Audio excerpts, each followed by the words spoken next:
Hi friends, welcome back to the channel. In this video, we are going to discuss about inductive effect. We are basically going to understand the concept of inductive effect. So in the last video, I had discussed that there are two types of electron displacement effects, temporary as well as permanent displacement effects.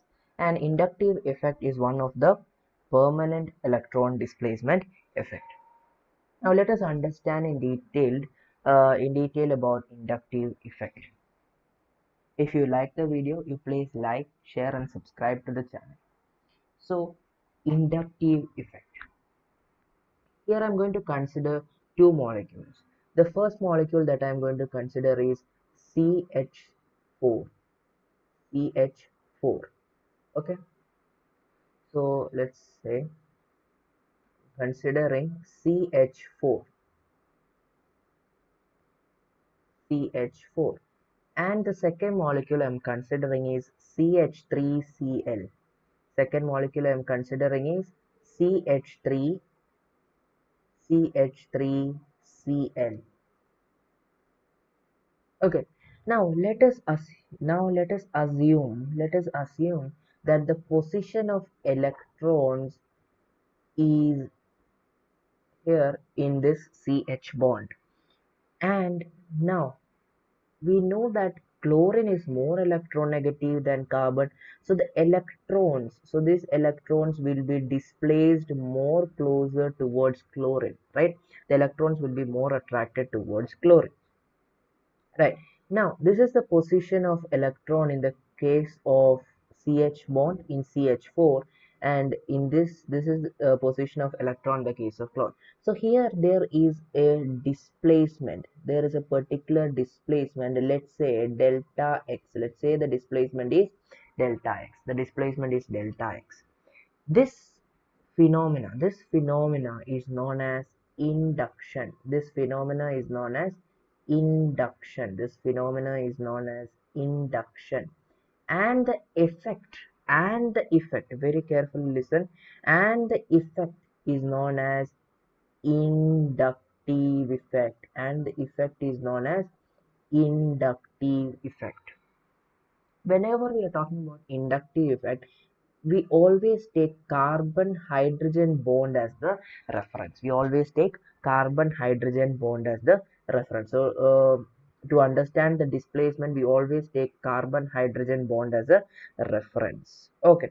Now let us try to define inductive effect. So how can I define inductive effect? So I can define, let's see how we can define inductive effect.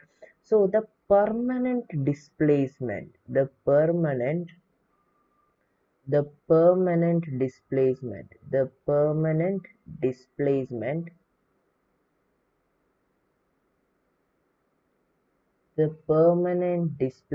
of sigma electrons, that is very important, of sigma bonded electrons or sigma bonded electrons.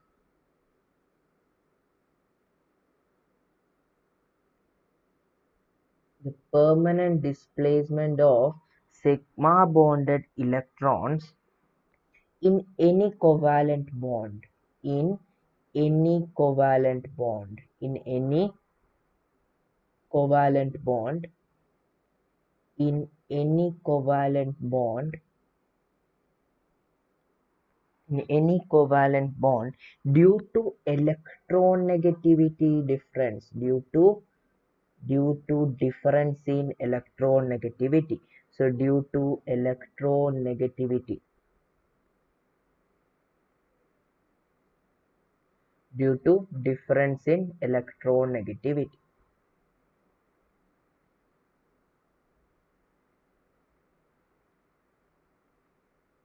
due to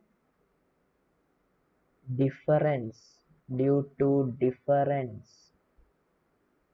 in electronegativity, in electronegativity, that is delta En, due to difference in electronegativity of attached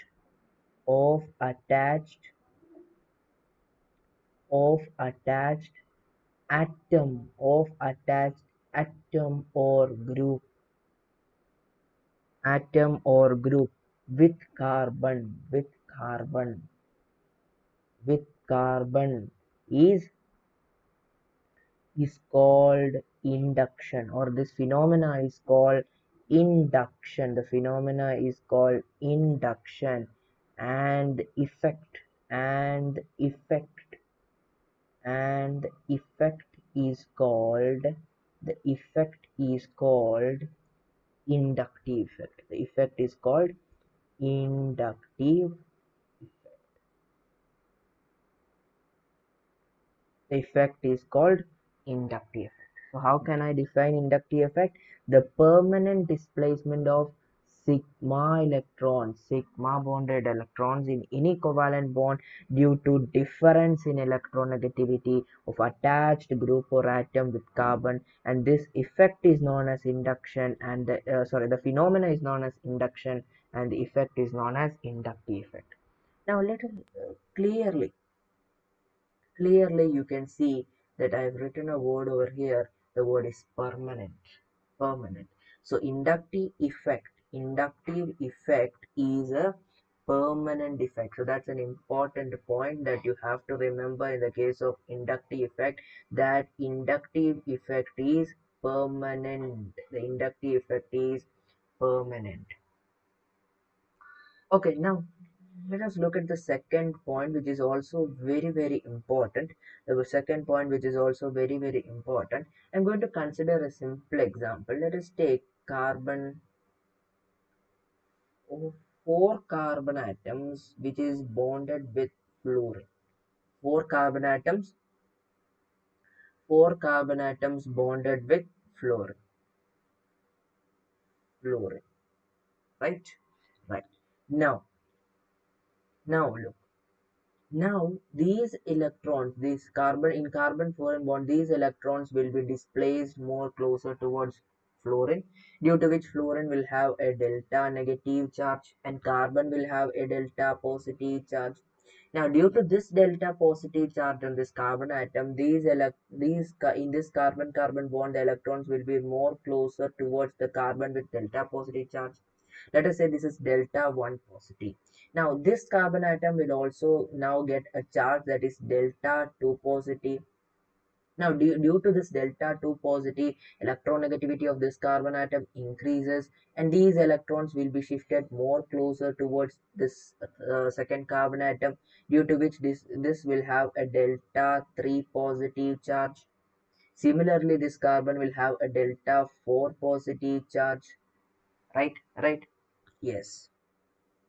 Now look at this very carefully. If I am comparing the four charges, then I can say delta 1 positive is greater than delta 2 positive, which is greater than delta 3 positive, which is greater than delta 4 positive. So as I move from the electronegative atom, as the distance increases, the effect is decreasing. That shows that inductive effect is distance dependent. It is distance dependent. It is distance dependent.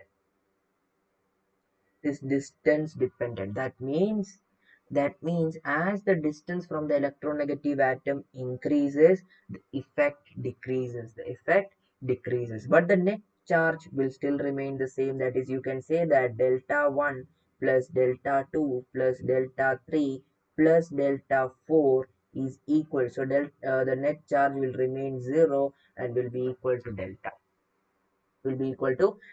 So you can see that the net charge in this remains 0.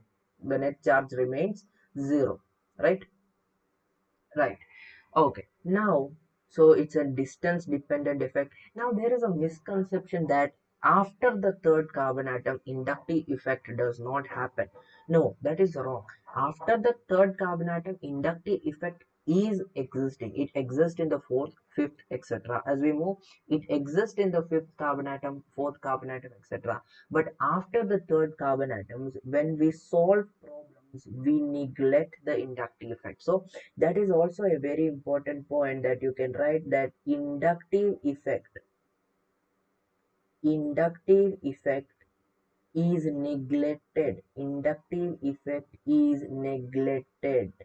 Inductive effect is neglected after after three carbon atoms. Inductive effect is neglected after three carbon atoms while while solving problems.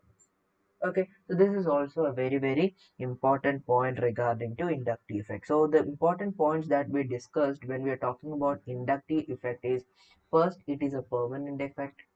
It is distance dependent effect. The net charge remains zero. Right, now it is distance dependent, yes, and after the third carbon atom we usually neglect the inductive effect. That does not mean inductive effect inductive effect does not exist after the third carbon atom. So these are the most important points regarding inductive effect. We can write more points also. That we already know. These are this effect acts on sigma bonding electrons, right? They act on sigma bonding electrons. Now, sigma bonded electrons, you know that sigma bond is a very strong bond, and the electrons, the sigma bond, when you compare it with pi bonds, they are very strong, and so the electrons are more like the electrons are more, like it is more difficult to displace the electron in the case of sigma bond, in the case of sigma bond electrons, because sigma bonds are strong bonds. They are strong bonds when you compare with pi bonds, right? So we can say that inductive effect is a weak effect. So this is very important. It is a weak effect.